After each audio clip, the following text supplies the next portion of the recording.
오늘 같이 읽어본 누가복음 제17장 4절에서부터 10절 말씀은 사실 4절이 하나 더 덧붙여 있기 때문에 5절부터 10절 사이에 있는 단락에 한 절을 덧붙여서 같이 읽자고 한 겁니다. 왜 그렇게 했는가 하면 저는 오늘 제목을 믿음과 종의 자세라고 했는데 믿음이 무엇이고 종의 자세가 무엇인가를 결부해서 하나로 살펴보기 위해서는 첫 번째 4절 말씀이 꼭 필요했기 때문입니다. 의사 누가가 기록하기로는 예수님께서 제자들에게 말씀하실 때 믿음이 무엇이고 종의 자세가 무엇이다. 우리 성도들에게 꼭 필요한 두 가지입니다. 하나는 믿음이 있어야 되겠고 하나는 믿음을 대해줄 수 있는 종의 자세가 있어야 되는데 이 두 가지가 어떻게 결부되어지고 어떻게 예수님이 어떤 의도로 어떻게 설명을 하고 계시는가 하는 것을 정확하게 파악을 하고 있을 때에 좀 더 성도다운 삶이 가능하기 때문입니다. 먼저 4절 말씀을 보면 이렇게 되어 있습니다. 만일 하루에 7번이라도 너에게 죄를 짓고 7번 찾아와서 너에게 내가 회개하노라 하거든 너는 용서하라 하시더라. 예수님의 이 말씀대로 하자면 7 times in a day입니다. 도대체 사람이 얼마나 사람에게 잘못을 해야 하루에 7번 정도 잘못을 하고 그리고 또 7번 회개를 하고 또 용서해 달라고 하고 또 남편이 되었던 아내가 되었던 그것을 또 용서하고 이렇게 성도의 삶을 살아가라. 어떻게 보면 굉장히 극한적인 상황으로 얘기를 하고 있습니다. 왜 이렇게 말씀하셨을까? 우리가 좀 곰곰이 생각을 해봐야 되겠습니다. 어떤 취지에서 어떤 시각에서 보시면 이런 말씀을 하시게 될까? 나는 아무리 생각해도 하루에 7번 정도 내 집사람에게 잘못한 것 같지가 않고 또 아내분이 생각할 때는 가정생활, 사회생활에 있어서 과연 내가 어떤 사람에게 7번 하루에 잘못 실수를 하고 또 후회를 하고 회개해달라고 쫓아가서 얘기해보고 한 적이 있을 것인가? 또 나를 기준으로 해서 본다면 참 고약한 친구가 있어서 하루에 나를 한 7번 정도 괴롭히면서 또 금방 또 실수했다고 와서 뉘우치고 하면 내가 과연 7번 용서해 줄 아량이 있을 것인가? 도무지 그럴 것 같지가 않습니다. 자, 그래서 먼저 저는 영어로 단어를 가지고 좀 생각을 해보자 합니다. 도무지 이해할 수 없는 말이 적혀지기 때문에 그럴 때는 반드시 질문을 해야 되죠. Why? 왜 사람이 7번 하루에 잘못을 범하고 또 7번 후회를 하고 또 그렇게 자신에게 잘못한 사람을 우리는 7번 용서를 해줘야 될 사람들인가? 왜 그럴까? 거기에 우리 인간들을 보시는 하나님의 눈이 시각이 들어있기 때문입니다. 바리새인들이 어째서 예수 그리스도를 당당하게 처형하고 예수 그리스도의 교훈과 그 대속의 삶이 자기하고는 전혀 상관이 없고 자신은 회개할 필요가 없는 의인이라고 당당하게 주장했는가 하니까 이 말을 도무지 이해할 수 없었기 때문입니다. 그러면 이 말을 어떻게 하면 이해하기 쉬울 것인가? 의사 누가가 이렇게 어려운 이야기를 적어놓은 이유는 이해가 될 것 같으면서도 전혀 이해되지 않는 이야기를 적어놓은 것은 자신의 복음서를 들여다보게 되면 1장부터 끝장까지를 보게 되면 반드시 이것을 이해할 수 있는 대목이 들어있기 때문에 그것을 찾아서 보면서 이해를 하라고 하는 측면에서 간결하게 적혀져 있는 겁니다. 그렇게 멀리 갈 필요가 없습니다. 사실은 눈치가 빠른 사람이라면 또 누가복음을 잘 읽어본 사람이라면 18장 바로 다음 장에서 무언가 얘기를 하고 있다고 하는 것을 알아챌 수가 있습니다. 어디 있을까요? 18장 18절과 19절을 보면 Why라고 하는 데 대한 충분한 답변이 이미 나와 있기 때문에 이것을 찾는 것이 찾으라 그러면 찾아질 것이요 하는데 해당이 될 겁니다. 영적인 우리 주님의 말씀처럼.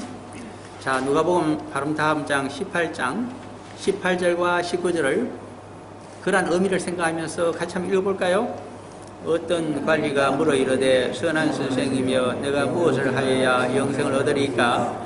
예수께서 이르시되 너가 어찌하여 나를 선하다 일컫느냐? 하나님 한 분 외에는 선한 이가 없느니라. 아멘. 이 선하다고 하는 한자입니다. 착할 선자. 그래서 우리가 착한 사람, 당신은 착한 선생님이십니다 하니까 별로 의미가 무겁게 와닿지는 않습니다. 그래서 한자 선하다는 것을 갖고 와서 선한 선생님이 하니까 대단하게 거룩히 보이는데 사실은 착하다는 뜻입니다. 우리가 얼마나 착한 사람들입니까? 성도들. 요한 웨슬레 말씀을 조금 빌립니다. 우리 뉴질랜드에 이민 오신 분들은 그 영국 계통, 특히 스코틀랜드에서 이민 왔다고 하시는 분들 말씀을 들어보면 자기들은 스코틀랜드 양반 출신이고 아주 선량했던 농부들 출신이라고 이야기를 합니다. 그런데 18세기, 19세기의 영국의 상황을 가지고 견주서 보게 되면 그것은 별로 이치에 맞지 않는 이야기입니다. 왜 그럴까요? 당시에 앵글리칸 처치라고 하는 국교가 성공회였습니다. 영국은. 이것은 관할권을 갖고 있습니다. 관할권이라고 하는 것이 그 봉건사회에 있어서 토지와 구역 정리가 되어 있는 그 안에서의 관할권입니다. 앵글리칸 처치 교회가 이쪽 군에도 하나 있고 저쪽 군에도 하나 있다고 한다면 주교의 허락 없이 이쪽 구역에서 저쪽 구역으로 옮겨가지를 못하게 되었습니다. 반드시 옮겨갈 때는 교회에 신고를 하고 거기서 한 장 끊어줘야 됩니다. 이적을 할 수 있도록. 그것을 받아야만이 이주가 가능했습니다. 중세 봉건사회가 땅의 귀착에 되어 있는 농노의 사회였다고 한다면 그 전통은 그대로 전통을 강조하고 있는 영국 사회에 그대로 적용이 되어 있습니다.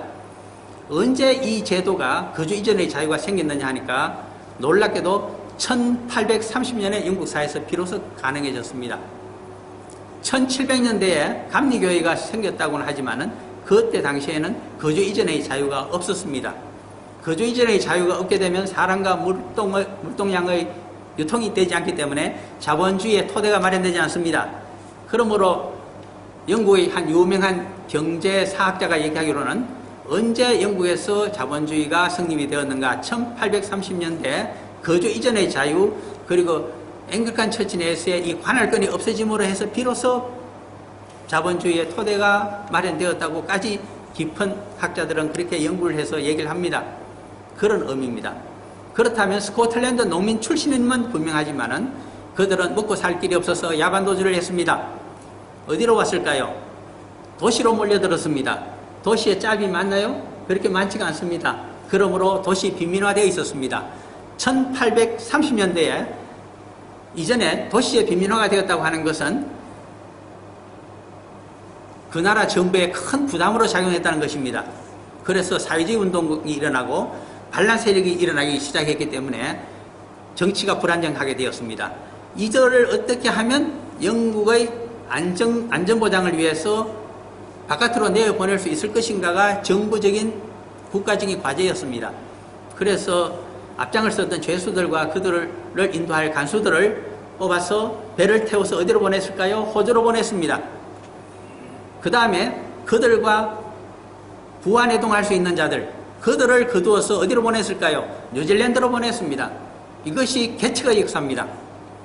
그러므로 출신으로 보면 빅토리아 시대부터 시작된 위대한 충성된 백성들임에 틀림없지만은 스코틀랜드의 위대한 농민들이 틀림없지만은 그러나 그들이 여기에 올 때 당시에는 그 신분이 도시의 빈민들이었으며 불온한 세력으로 바뀔 수도 있었기 때문에 내보냈다고 우리가 역사를 볼 수가 있습니다.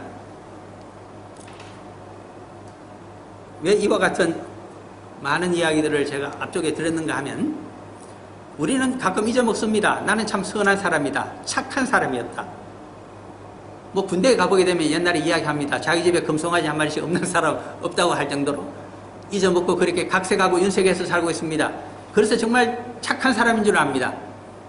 그러나 우리 주님께서는 그렇게 말씀하시지 않습니다. 한 부자 관리가 와서 당신의 제자로 따라가겠습니다 라고까지 온 사람을 보고 선한 선생님이여 라고 이야기했더니 나는 선하지가 않다. 너 잘못 생각했다.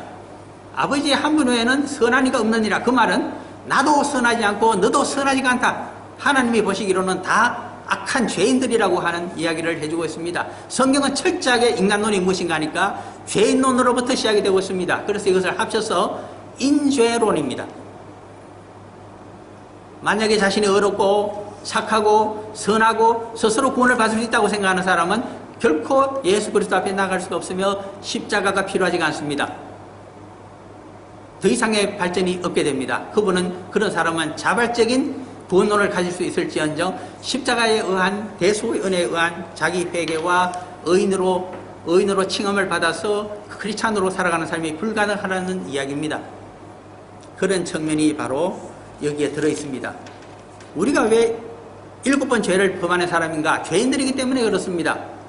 왜 7번 후회하는가?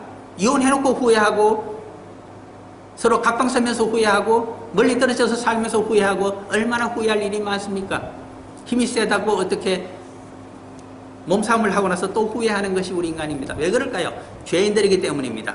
육신을 가지고 살고 있고 육신적인 그리고 현세적으로 자기 이익을 먼저 생각하고 자기 안전보장을 먼저 생각하기 때문에 죄인들입니다. 그러한 죄인들에게 주시는 말씀이 너도 죄인이기 때문에 그 죄인이 잘못하였다고 너에게 와서 했을 때는 7 times in a day라도 forgive, 용서를 해주라. 너는 그렇게밖에 할 수 없는 인간이다. 그것이 너가 할 수 있는 최대한의 영적인 삶이요 어려운 삶이라고 우리에게 말씀해 주십니다. 이 말씀에서 그 누가 자유스러울 수가 있을까요? 저는 그래서 저희 부모님, 저희 형제들, 저 자신, 저희 가족들, 이웃 사람들 그리고 대단히 사회적으로 출세했고 훌륭한 모델이라 하지만은 하나님의 시각으로 이 성경 말씀을 가지고 현미경처럼 들여다볼 때는 절대로 그렇지 않다고 생각합니다. 그렇게 출발을 하고 있습니다. 한국 사회는 이민 오기 전에 생각해 보면 서로가 인정을 얽혀있고 친척이면 가까운 사이일수록 믿음을 더 주고 서로 착한 사람이라고 가정하고서 살아가는 그러한 사회가 한국 사회입니다. 정근대적인 사회라고 할지 몰라도 제가 이민 오기 전 1990년 초반까지는 분명히 그런 사회였습니다. 그러나 이 사회에 와서 1995년부터 살게 되면서 문화적인 충격을 받았습니다. 잘 믿어준다고 하면서도 크리티컬한 상태에 들어가게 되면 죄인으로 다루고 있기 때문입니다. 어떤 면에서는 검사처럼 죄인을 범죄자처럼 다루고 있는 것이 내부적으로는 이 나라 사회입니다. 겉으로는 잘해주는 것 같지만은 막상 돈 문제 들어가서 한번 보십시오. 얼마나 단 1푼이라도 잘못 집행되는 것을 원치 않습니다. 그것은 기본적인 사상이 한국은 서로 친하기 때문에 어렵고 선하고 나는 너 편이라고 생각해 주지만 이 나라는 그렇지 않다는 겁니다. 죄인으로부터 시작하고 그래서 계약서가 복잡합니다. 깨알같이 적어놓은 거 다 읽어봐야 됩니다. 어셉트하고 사인했다가는 그대로 책임이 돌아오는 사회입니다. 이것을 계약사회라고 합니다. 우리 한국 사회 지금은 많이 변했겠지만 옛날은 정근대적이고 전통적인 사회였고 자연불학적인 사회였고 서로가 서로를 믿어주고 그렇게 해서 서로 파트너십 했다가는 다 깨지고 서로 원수지간이 되는 것이 한국 사회의 모습이었습니다. 이제는 사절에 대한 것은 제가 충분히 말씀을 드린 것 같습니다. 그 다음 두 번째 질문은 Y가 해결되었다면 이제는 이제 possible 과연 7번 용서해 줄 수 있을 것인가에 대한 답을 찾아야 됩니다. 7번 제게 하루에 잘못해서 수없이 잘못했습니다. 원수지간이 되어 있습니다. 그런데 어느 날 또 찾아와서 용서해 달라고 합니다. 내가 너를 용서는 해주지만 내 영혼이 너 잘못한 것을 잊어버리지는 않겠다. 유대교적인 사상입니다. 왜 그럴까요? 나치전 말기에 600만이 희생이 가스실에서 희생이 되었다고 합니다. 오늘날에도 그들은 용서해 줬다고 합니다. 왜? 여호와를 믿고 있기 때문에. 그러나 결코 잊지 않습니다. 자손 대대로 잊지 않기 위해서 어떻게 합니까? 영화를 만듭니다. 1년에 꼭 대작을 하나씩 만들어서 국제적으로 상영을 시키고 모든 유대교인들에게 자녀들에게 보게 만듭니다. 잊어버리지 말자. 절대로 잊어버리지 말자. 한국 사람은 참 잘 잊어먹습니다. 위안부 사건만 해도 그렇습니다. 그분들이 이제 30몇 명밖에 남지 않았다고 합니다. 다 돌아가시면 다 잊어버리겠습니까? 용서는 해줘야 됩니다.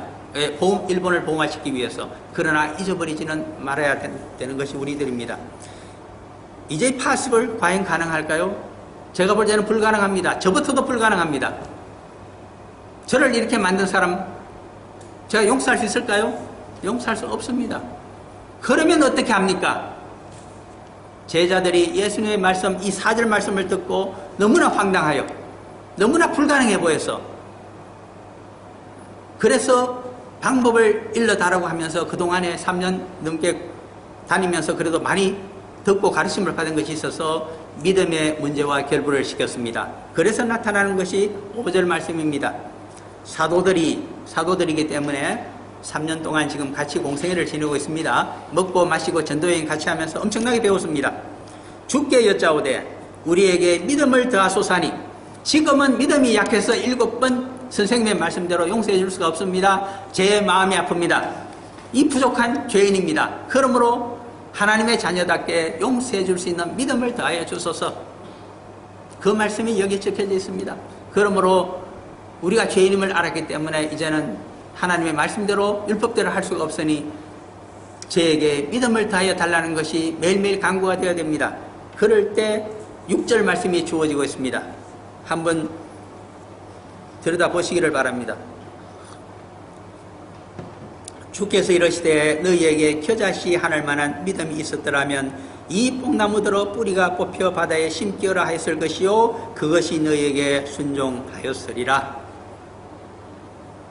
첫 번째 겨자씨 그것도 하늘 만한 믿음이란 말이 나오고, 두 번째 용어는 뽕나무입니다. 세 번 이 두 가지 말이 나타나고 있습니다. 과연 겨자씨 하늘 만한 믿음, 겨자씨 또 뽕나무, 겨자씨와 뽕나무 어디에 나타나고 있는 상징적인 용어일까요? 이것을 우리가 찾아야 됩니다. 강의 설교하기 위해서 또 성경 공부하기 위해서 같은 맥락입니다만은 이 말씀을 깊이 있게 이해하기 위해서는 전후 좌우를 다 살펴야 됩니다. 분명히 복음서에 적혀져 있는 말씀입니다. 어디 있을까요? 마태복음으로 가셔서 13장을 한번 보시기를 바랍니다. 마태복음 13장 31절로 가보시기를 바랍니다.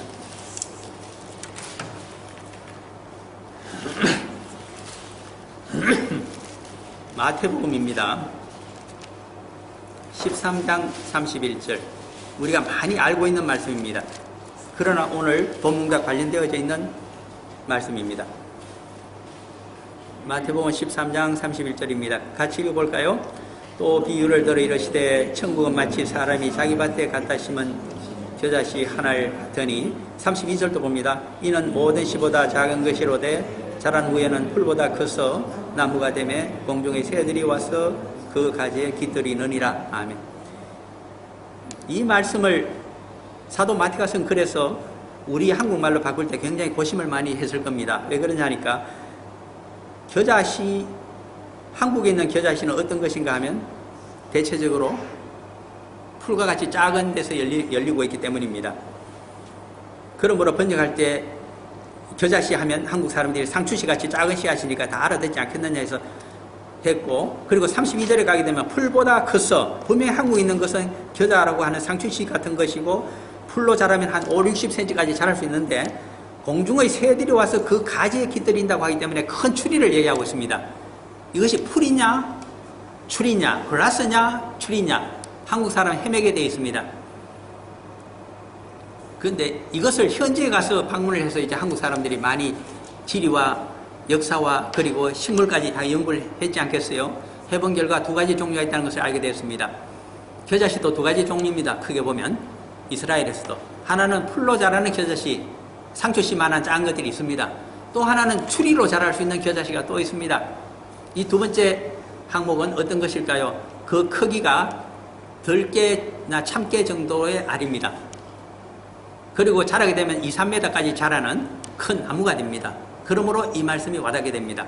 근데 항상 겨자씨만 하는 작다는 것을 표현할 때 거기서는 겨자씨로 표현했기 때문에 우리는 뭐라 그럴까요? 우리는 꽤 스케일이 커서 콩알만큼 작다고 해서 콩알입니다만은 그중에서는 더 작게 이제 상추씨 같은 것을 사용해서, 그래서 선교사님께 도대체 어떻게 생겼습니까? 보여달라고 했더니 몇 개 가서 갖고 와서 상추씨 같은 것, 이 겨자씨를 보여주었다고 합니다. 그러나 요새 인터넷에 찾아보시면 큰 겨자씨가 있습니다. 무엇만 하다고요? 들깨만큼, 참깨만큼. 그것이 크게 자라는 나무입니다. 여기 사용되는 것이 어느 것일까요? 이것은 큰 겁니다. 그러면 또 좀 찾아봐야 됩니다. 마태복음 17장으로 가셔서 한 문제를 더 보시기 바랍니다. 이 겨자씨를 알기 위해서. 마태복음 17장 한 20절쯤에 가서 보시면 정말 작은 겨자씨가 나타납니다. 마태복음 17장 20절 같이 읽어봅니다. 이러시되 너희 믿음이 작은 까닭이니라. 진실로 너희에게 이르노니 만일 너희에게 믿음이 겨자씨 하늘만큼만 있어도 이 산을 명하여 여기서 저기로 옮겨지라 하면 옮겨질 것이요 또 너희가 못할 것이 없으리라. 아멘. 요때 겨자씨는 아주 작은 겁니다. 이 겨자씨만큼 작은 믿음이 있으면 어떤 일을 할 수 있다고요? 산을 옮길 만한 능력이 여호와께로부터 부어질 수 있다는 것을 의미해 줍니다. 산이 너무 크기 때문에 예수님이 누가복음을 하실 때는 조금 낮추셨습니다. 무엇으로 낮추셨을까요? 산이 아니라 뽕나무 뿌리로 뽕나무로 바꾸셨습니다. 이러한 의미적인 변화가 발생하고 있습니다. 그런데 그것이 그렇게 큰 도움이 되는 것은 아닙니다. 이 말씀이 뜻과 견주어서. 그래서 6절 말씀 다시 들어가서 이제 풀이를 해봅니다. 주께서 이러시되 너희에게 겨자씨 하나일 만한 믿음이 있었더라면. 첫째 출발점은 겨자씨 하나입니다. 작은 겨자씨 하나, 그 다음에 화살표로 출발을 합니다. 중간이 어딜까요? 뽕나무가 나타납니다. 큰 뽕나무가 나타납니다. 영어로 뽕나무가 무엇일까요? 한국에서 우리가 뽕과 뽕나무를 시골 출신이니까 무신결에 보고 또 봤지 않겠습니까? 누에 치는 것도 시골에서 봤기 때문에. 예. 근데 저는 호주에 가서 뽕나무와 같은 나무를 하나 봤습니다. 큰 나무입니다. 그걸 멀베리 나무라 그럽니다. 멀베리. 그 어디가 열리는데 아주 멀베리 열매가 맛있습니다. 로또라 정도 가게 되면 가로수로도 이것을 멀베리 나무를 심었기 때문에 물이 있게 되면 두둑 떨어집니다. 오늘날 양잠을 하지 않습니다. 한국에서도. 그러면 시골에 있던 그 뽕나무가 다 어디로 갔을까요? 이제는 비단 대신에, 비단 왕수방 대신에 양단이 들어와서 세상에서 그냥 공장에서 많이 생산해내고 비단 비로드가 막 들어오고부터는 양잠이 시들해져 버렸습니다. 그 대신에 그 뽕나무를 지금도 산에 자생하거나 심어서 많이 수입을 얻고 있습니다. 무엇으로 수입을 얻을까요? 양잠을 해서 얻는 것이 아니라, 누에를 쳐서 얻는 것이 아니라 그 액을 갖고 얻습니다. 그것이 바로 복분자입니다. 이렇게 말씀하시면 어떻게 변화됐다는 것을 아실 겁니다. 아, 뽕나무가 바로 복분자였구나. 이것이 멀베리 종류였구나.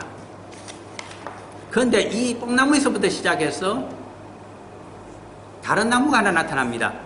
바로 누가복음 19장으로 가시게 되면 우리가 삭개오 이야기를 할 때 19장 누가복음 4절에 나타나는 나무가 하나 있습니다. 옛날에는 보면 삭개오가 올라갔던 나무를 뽕나무라고 적었는데 자세히 들여다보니까 다른 나무였기 때문에 돌무화과 나무라고 현대판은 번역을 바꾸어놨습니다.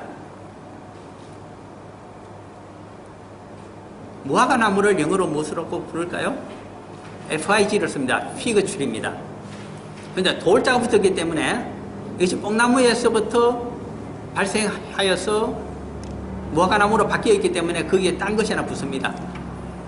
시크라라고 하는 히브리 말을 비슷하게 사용해서 나중에 시카모라고 붙습니다. 시카모 피그출입니다. 시카모 하니까 멀리 갈 거 없습니다. 제가 살고 있는 옆 동네 선인룩 쪽에 가면 시카모 스트리트가 뭐가 있기 때문입니다. 그게 도대체 시카모가 뭐였을까? 아, 그것이 돌감람나무를 할 때 그거였구나. 그러면 이 시카모 추리라고 하는 것은 무슨 어떤 추리일까? 우리는 어릴 때 많이 봤으면서도 지금 머릿속에 정리가 안 돼서 그렇습니다. 거기서 발전해 나간 것이 그 하늘을 덮듯이 하면서 가로수로 그렇게 유명했던 우리가 잊어버릴 수 없는 가로수 거리, 플라타너스 가로수가 여기서 나타납니다. 성경은 멀리 있는 것이 아닙니다. 제가 왜 이렇게 장황하게 말씀을 드리느냐 하니까 발전 과정을 말씀드리기 위한 것입니다. 믿음이라고 하는 것이 들깨와 같은 하늘과 같은 시드, 믿음에서 시작해서 머스타드 시드에서 시작해서 예수님께서는 그것이 발전하게 되면 무엇으로 간다? 뽕나무, 멀베리 추리로 가게 되고 더 자라게 되면 플라타누스와 같은 돌무화과 나무까지 삭혀 올라갈 수 있는 나무까지 자라게 될 것이다. 그 이야기를 해주고 있습니다. 하나님께서 보시기에는 모두가 같은 것입니다.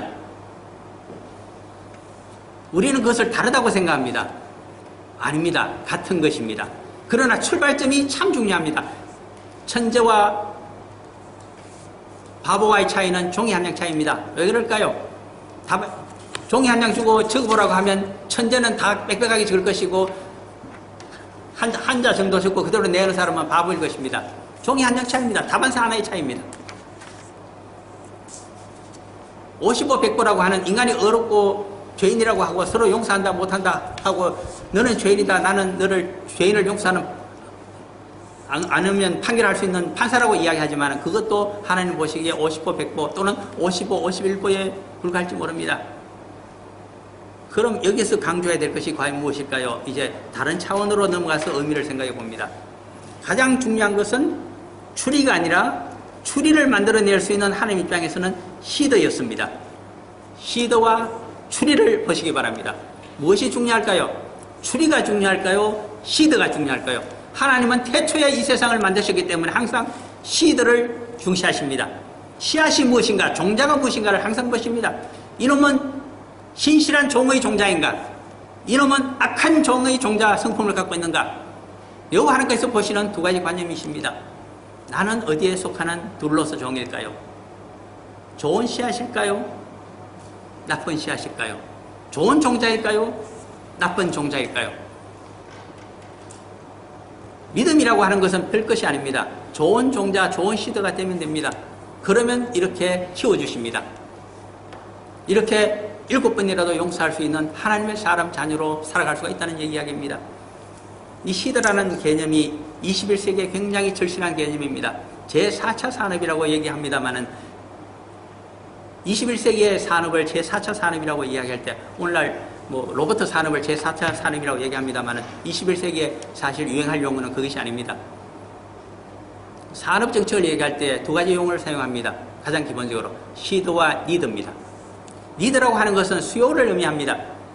수요가 있어야 R&D 투자를 하여 새로운 산업이 나타나기 때문입니다. 창고에서부터 게라지에서부터 시작하여 당대의 세계 제일 갑부가 되는 놀라운 사건도 발생합니다. 미국에서 제일 갑부가 게라지 하나에서 시작했던 사람 아닙니까? 무엇으로 시작했을까요? 시드 하나로 시작한 것입니다. 여기 시드라고 하는 것은 새로운 개념, 새로운 창조력, 새로운 지적 소유권, 새로운 제품에서부터 시작이 되어집니다. 그것이 한 세기를 자신의 당대의 세계 최고의 재벌로 만들기도 하고 온 시대적인 패러다임을 바꾸기도 하고 모든 사람의 관념을 바꾸어 버리기도 합니다. 우리는 이런 시대에 살고 있습니다. 미국은 자국의 마켓을 니즈화해서 시장화해서 무기화해서 오늘날 세계를 이야기하고 있지만 그러나 그것이 아닙니다.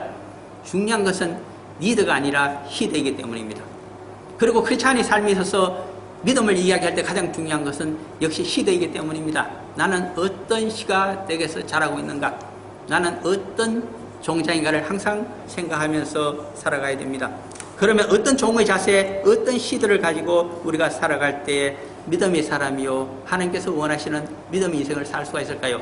그 해답이 7절에서부터 10절 사이에 구절마다 피가 맺히듯이 설명이 되어지고 있습니다. 이것만은 잊어버리지 말라고 종의 자세 서너 가지를 지금부터 살펴봅니다.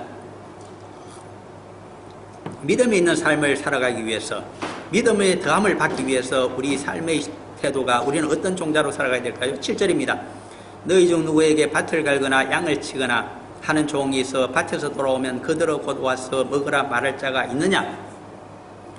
약속의 땅, 젖과 꿀이 흐르는 땅, 가나안 땅에 들어와서 살면서 이스라엘 백성들은 두 가지 큰 산업을 경영하게 됩니다. 하나는 정착식으로 농업을 하게 됩니다.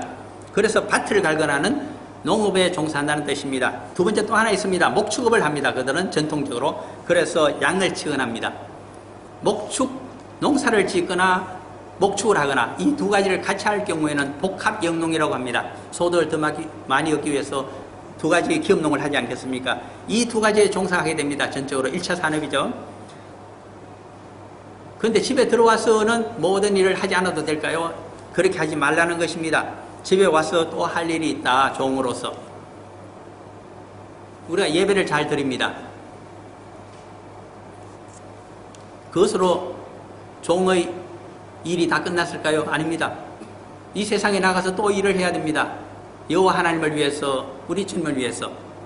나가서든지 들어와서든지 항상 여호와를 섬기라. 너의 일은 끝나지 않는다. 종의 일은 평생 나가서든 들어와서 너는 하라.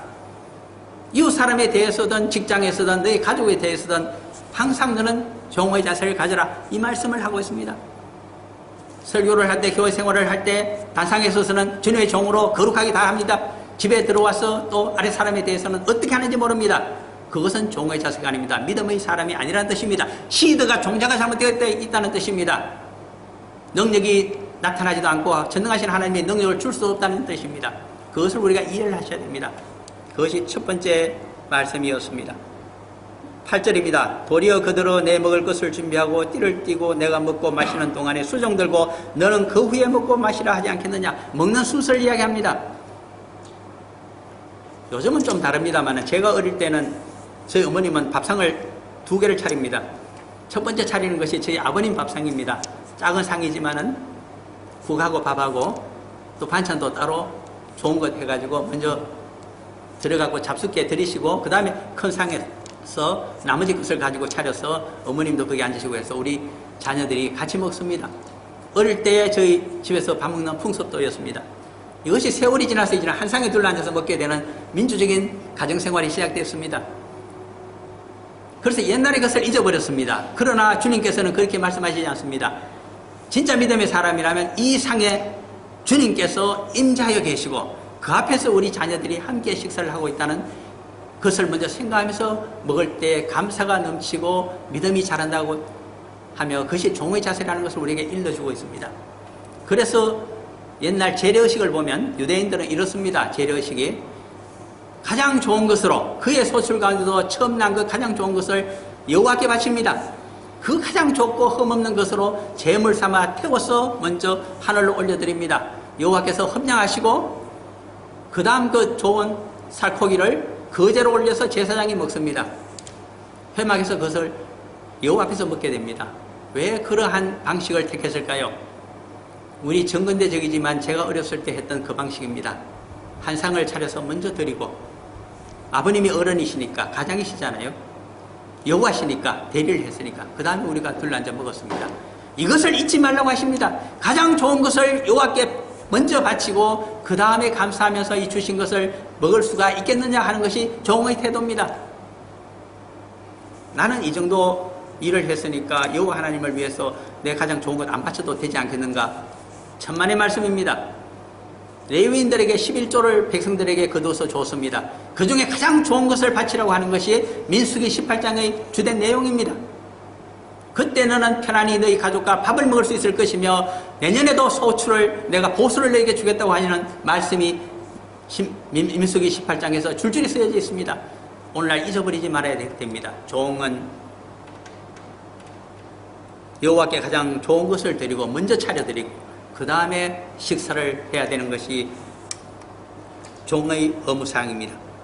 그것이 수종된다는 말이 들어가 있습니다. 세 번째는 무엇일까요? 9절에 있습니다. 명한 대로 하였다고 종에게 감사하겠느냐. 10절입니다. 이와 같이 너희도 명령받은 것을 다 행한 후에 이러기를 우리는 무익한 종이라 우리가 하여 할 일을 한 것뿐이라 할지니라. 제가 전도를 많이 했습니다. 선교를 많이 했습니다. 가는 데마다 교회 갔었습니다. 내 평생에 100개의 교회를 개척했습니다. 큰 소리 치는 사람들이 있습니다. 과연 그럴까요? 이 말씀에 비추어서 우리는 생각해야 됩니다. 나는 무익한 종입니다. 당연히 해야 될 것을 했기 때문에 나에게 돌아올 영광도 상급도 없습니다. 있다면 다 당신의 것입니다. 그렇게 하는 자가 모든 것을 벗고 영생의 몸으로 부활하여 성천하여 천국에 들어가서 주님과 함께 먹고 마시는 삶입니다. 영광은 이 땅에서 고난과 시험 가운데 주어지는 것입니다. 이 땅에서 자신의 공로를 내세우고 당연히 할 것이 아니라 엄청난 것을 하였으므로 이 땅에서도 상급을 다 받아야 되겠다고 한다면 하늘나라에는 어떤 크레딧이 있을까요? 마이너스 통장밖에 없습니다. 무엇으로 그 집을 그를 위해서 세워줄 수 있을까요? 깊이 생각하라고 하시는 것입니다. 이렇게 살아갈 때 그러한 좋은 종자에게는 큰 나무를 이루고 산을 옮길 만한 여호와의 전능하신 능력이 그에게 품어질 것이라고 하는 말씀을 해주고 있습니다. 그러므로 믿음은 반드시 종의 자세와 관련하여 그리고 21세기를 살아가면서 이 시대가 얼마나 중요하다는 것을 생각하면서 능력받아 여호와께 영광을 돌려드리는 우리 성도들이 다 되었으면 좋겠습니다. 잠깐 기도하고 마칩니다. 사랑하는 아버지 하나님 감사합니다.